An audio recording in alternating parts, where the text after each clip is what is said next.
कई महत्वपूर्ण बातें बसपा सुप्रीमो ने कही है। उन्होंने कहा कि देश हित में है ये गठबंधन, देश हित के लिए लखनऊ गेस्ट हाउस कांड को जो है वो भुला दिया और गठबंधन से राजनीति के क्रांति या रेवोल्यूशन का उन्होंने जिक्र किया और देश हित में एकजुट होने का फैसला लिया है।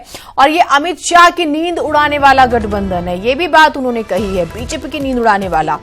और कई अगर हम मौकों को याद करें, चाहे फूलपुर, गोरखपुर, कैराना की बात करें, उपचुनाव की बात करें जो हुए पीछे, वहां पर जिस तरीके से नरमी रही, फिर हम राज्यसभा चुनाव में एसपी बीएसपी एक दूसरे को किस तरीके से सपोर्ट करते हैं, विधान परिषद के चुनाव में कैसे सपोर्ट करती है, कर्नाटक में किस तरह की तस्वीर आती है, फिर पिछले जो चुनाव हुए वहां पर भी। तो कुल मिलाकर ऐसे कई मौके आए जहां पर ये एक साथ नजर आए और नरमी भी अखिलेश यादव दिखाते नजर आए।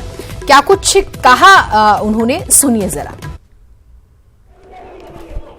और अब मैं आप लोगों को ये बताना चाहती हूँ कि इस बने गठबंधन में किस पार्टी के पास कितनी सीटें रहेंगी, तो ये सभी दिनांक 4 जनवरी को दिल्ली में ही फाइनल कर लिया गया है, जिसकी संक्षेप में जानकारी इस प्रकार से है। उत्तर प्रदेश में कुल 80 लोकसभा की सीटें हैं, जिसमें से बीएसपी 38 लोकसभा की सीटों पर और एसपी 38 लोकसभा की सीटों पर मिलकर ये चुनाव लड़ेगी। और 2 लोकसभा की सीटें हमने अभी 1-2 और पार्टियों के लिए छोड़ दी है। इनके अलावा 2 शेष बची सीटें अर्थात अमेठी व रायबरेली, ये दोनों लोकसभा की सीटें हमने कांग्रेस पार्टी के साथ बिना कोई गठबंधन किए हुए ही इस पार्टी के लिए छोड़ दिए हैं, ताकि बीजेपी के लोग इन दोनों सीटों पर कांग्रेस पार्टी की संरक्षक व इनके अध्यक्ष को भी यही उलझाकर न रख सके। बीजेपी एंड कंपनी के लोगों को किसी भी कीमत पर केंद्र की सत्ता में आने से या विशेषकर उत्तर प्रदेश से ही रोका जा सके। और वैसे भी हमें ये पूरा भरोसा है कि जिस प्रकार से हमने अर्थात बीएसपी व सपा ने मिलकर अभी तक यहाँ लोकसभा व विधानसभा के हुए सभी उपचुनावों में बीजेपी के अधिकांश उम्मीदवारों को बुरी तरह से हराया है, तो फिर ये बीएसपी व सपा का बना गठबंधन देश में जल्दी ही होने वाले लोकसभा आम चुनाव में भी खासकर यहाँ उत्तर प्रदेश से बीजेपी के उम्मीदवारों को अब किसी भी कीमत पर कामयाब नहीं होने देगा, जिसकी हमें पूरी उम्मीद भी है। इनके चुनावी वायदा खिलाफी, कुशासन व गलत नीतियों एवं जातिवादी, संकीर्ण, द्वेषपूर्ण, सांप्रदायिक व पूंजीवादी तथा अहंकारी व तानाशाही वाले रवैये एवं कार्य प्रणाली से अब पूरे देश में गरीब, मजदूर, किसान, व्यापारी व अन्य मेहनतकश लोगों के साथ साथ खासकर दलित, आदिवासी, पिछड़ा वर्ग, मुस्लिम व अन्य धार्मिक अल्पसंख्यक समाज के भी लोग अपनी विभिन्न समस्याओं को लेकर अभी तक भी हमें काफी ज्यादा दुखी व चिंतित ही नजर आते हैं। देश में रक्षा सौदों की खरीद फरोख्त के मामलों में इन दोनों ही पार्टियों की सरकारों में जबरदस्त घोटाले हुए हैं, ये बात भी किसी से छिपी हुई नहीं है, जिसकी खास वजह से ही पहले कांग्रेस पार्टी को बोफोर्स मामले में अपनी केंद्र की सरकार गंवानी पड़ी थी। और अब देश में जल्दी ही लोकसभा के होने वाले आम चुनाव में बीजेपी को भी खासकर राफेल मामले में हुए घोटाले को लेकर अपनी केंद्र की सरकार जरूर गंवानी पड़ेगी। तो काफी हद तक मायावती जो है इस प्रेस कॉन्फ्रेंस को लीड करती नजर आई। अखिलेश यादव ने क्या कुछ कहा, एक बार वो भी सुनिए। अपनी नाकामियां, अपनी विफलताओं और असली मुद्दों से जनता का ध्यान हटाने के लिए भाजपा द्वारा देश और प्रदेश में धार्मिक उन्माद फैलाकर भय और आतंक का वातावरण बनाया जा रहा है। गरीबों की बहू बेटियों की इज्जत को सरेआम बेआबरू किया जा रहा है।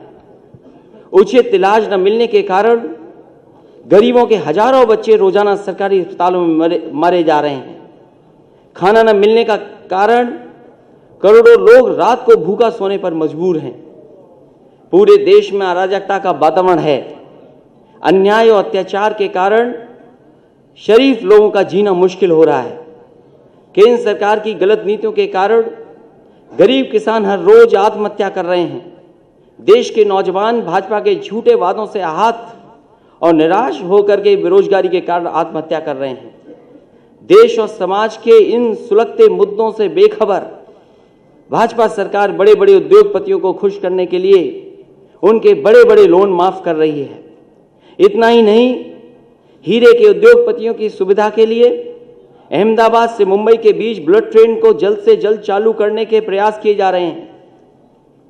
मेरी आवाज अगर भाजपा के नेताओं तक पहुंच रही हो तो वो सुन लें। धर्म की आड़ में देश और समाज में नफरत का जहर घोलने वाली भाजपा की कूटनीति का विनाश करने के लिए और भाजपा के अत्याचारों से आम जनता को मुक्ति दिलाने के लिए समाजवादी पार्टी और बहुजन समाज पार्टी ने एकजुट होने का निर्णय लिया है। आज से समाजवादी पार्टी का प्रत्येक कार्यकर्ता इस बात को गांठ बांध ले कि आदरणीय मायावती जी का सम्मान मेरा सम्मान है, और अगर भाजपा का कोई भी नेता आदरणीय मायावती जी का अपमान करता है तो समझ लेना कि वो अपमान आदरणीय मायावती जी का नहीं बल्कि मेरा अपमान हुआ है। तो कई तरह की बातें हुई और एक सबसे महत्वपूर्ण बात जो है वो कहती नजर आई मायावती की ये जो प्रेस कॉन्फ्रेंस है वो बीजेपी के नेताओं की, खासतौर से उन्होंने अमित शाह का जिक्र किया, नींद उड़ाने वाला है ये गठबंधन जो है। बीजेपी प्रवक्ता हमारे साथ जो है अशोक पांडे जुड़े हुए हैं, अमित गुरु। कांग्रेस प्रवक्ता हरीश रावत पूर्व मुख्यमंत्री उत्तराखंड हमारे साथ जुड़े हुए हैं। हरीश जी, मैं आपसे ही शुरू करती हूं। और आज मायावती की नाराजगी कांग्रेस के लिए तो अलग तरह से नजर आई, तो आप क्या इस पर अपना रिएक्शन देंगे फर्स्ट?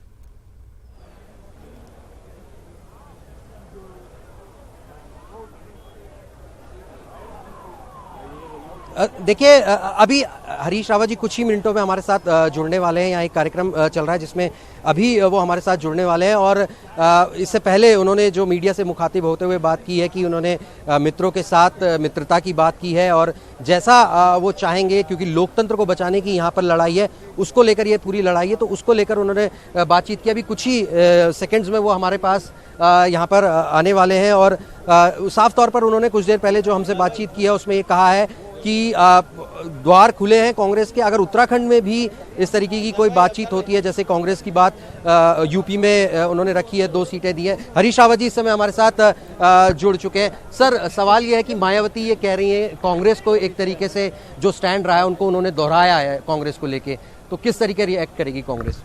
हम कुछ भी इसमें प्रतिक्रिया के स्वरूप नहीं कह रहे हैं। हम बीएसपी का भी सपा का भी आदर करते हैं। कई जगह वो सरकार बनाने में हमारे सहयोगी रहे हैं, मगर उनसे विनम्रता से कहना चाहते हैं कि 2009 को भी याद रखें, कांग्रेस को अंडरएस्टिमेट न करें।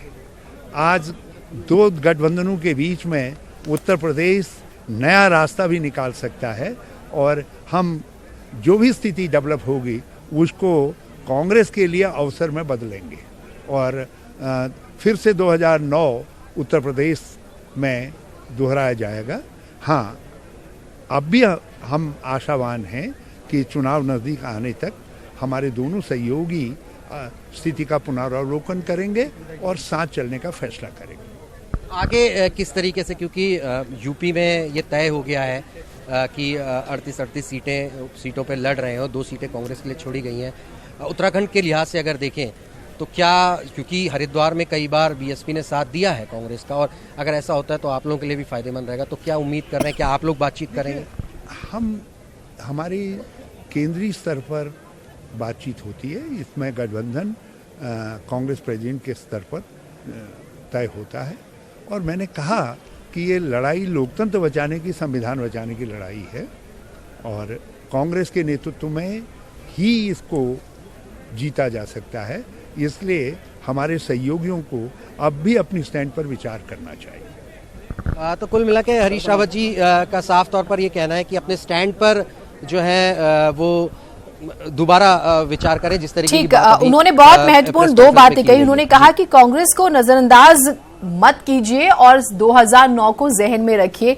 बहुत ठीक बात जो है वो कहते नजर आए और ऐसे ही स्टेटमेंट कई जगहों से आ भी रहा है। रॉबिन, आपके पास भी आएंगे, हमारे साथ बीजेपी प्रवक्ता भी हैं, उनका रिएक्शन लेते हैं। अशोक पांडे जी, मायावती ने कहा आज कि ये जो प्रेस कॉन्फ्रेंस हो रही है इससे बीजेपी के तमाम लीडरान की नींद उड़ जाएगी। इस महागठबंधन के बाद थकान महसूस हो रही है आपको? आपको लग रहा है कि वाकई कुछ ऐसा आप महसूस कर रहे हैं कि नींद सच में नहीं आएगी? और वो नींद अगर नहीं आएगी तो क्या टेंशन की वजह से?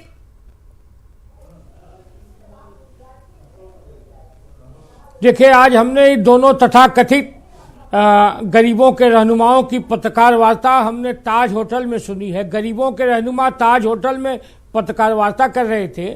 और दूसरी बात ये थी कि हमें 12 बजे पत्रकार वार्ता थी, लेकिन उनके चेहरे पर 12 बजा हुआ नजर आ रहा था। निश्चित तौर पे भाजपा की बढ़ती हुई लोकप्रियता को देख के आज जिस अखिलेश यादव ने अपने पिताजी को, चाचा जी को बाहर का रास्ता दिखाया, वो तथाकथित बुआ जी को अपने साथ रख रहे हैं। अब बहन जी तो सीधे सीधे दलित की नहीं दौलत की बेटी है, दौलत के लिए वो गेस्ट हाउस कांड को भी भुला देना चाहती हैं। ये दोनों पार्टियां ऐसी हैं। एक पार्टी डॉक्टर लोहिया के नाम पर, अपने डॉक्टर लोहिया कहते थे कि पूरा समाज हमारा परिवार है। ये समाजवादी पार्टी परिवार को समाज कहने वाले लोग। अशोक जी एक बात जो मैं आपसे कहना चाहूंगी, पिछले जो उपचुनाव हुए उसमें ये सारी बातें उठी, किसने किसको क्या कहा, बीएसपी ने एसपी को क्या कहा था, एसपी ने बीएसपी को क्या कहा था, तो कांग्रेस को क्या कहा था, कौन क्या करता है क्या नहीं। अब भी अभी के जो समीकरण है थोड़ा सा हम प्रैक्टिकल हो जाते हैं, क्योंकि हमें 19 में जाना है, 18, 17, 16, 15 में तो जाना नहीं है। अभी जो ये साथ आ रहे हैं, क्या बीजेपी के लिए चुनौती बढ़ नहीं गई है? कोई चुनौती नहीं है। अभी दो यूपी के 2 लड़के विधानसभा के चुनाव में एक हुए थे, उन्हें बाहर का रास्ता जनता ने दिखाया था। आज निश्चित तौर पे उत्तर प्रदेश की जनता जानती है कि यूपी को लूटने वाले लोग हैं। आज जिस तरह से उस भारतीय जनता पार्टी पे आरोप लगा रही हैं, मेरा कहना है कि चोरों को सारे नजर आते हैं, चोर सीधे सीधे चोर। ठीक है, आपके पास आएंगे। अमित गुरु हमारे साथ कांग्रेस की तरफ से जुड़े हुए हैं।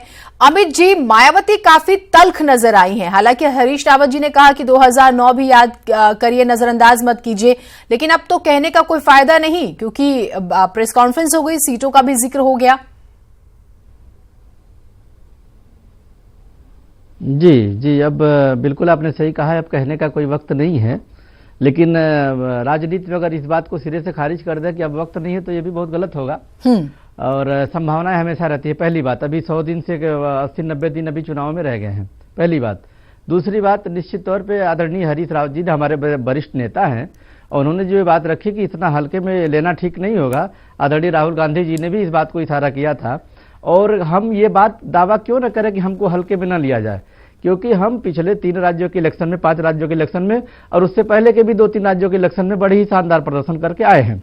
उपचुनाव में भी हमारा रिजल्ट बहुत ही सकारात्मक रहा है। तो निश्चित तौर पे सपा बसपा ने आज ये जो अपना साझा प्रेस कॉन्फ्रेंस किया है, और इसमें अब अपनी भागीदारी को उन्होंने मीडिया के सामने, जनता के सामने रखा है, ठीक है। लेकिन हम बस इतना कहना चाहेंगे कि हमारा नेतृत्व बिल्कुल तैयार है, और हम तो लेकिन एक जगह पर बात फंस जाती है कि प्रधानमंत्री मोदी के सामने महागठबंधन के पास कौन सा ऐसा चेहरा जिसे उतारा जाएगा, तो वहां पे जवाब नहीं मिलता। खैर, वक्त की थोड़ी सी बंदिश है, आप लोग हमारे साथ जुड़े इसके लिए बहुत शुक्रिया। लेकिन हाँ, आज से अब जो है हमें कहें कि 2019 के समीकरण की बात करें।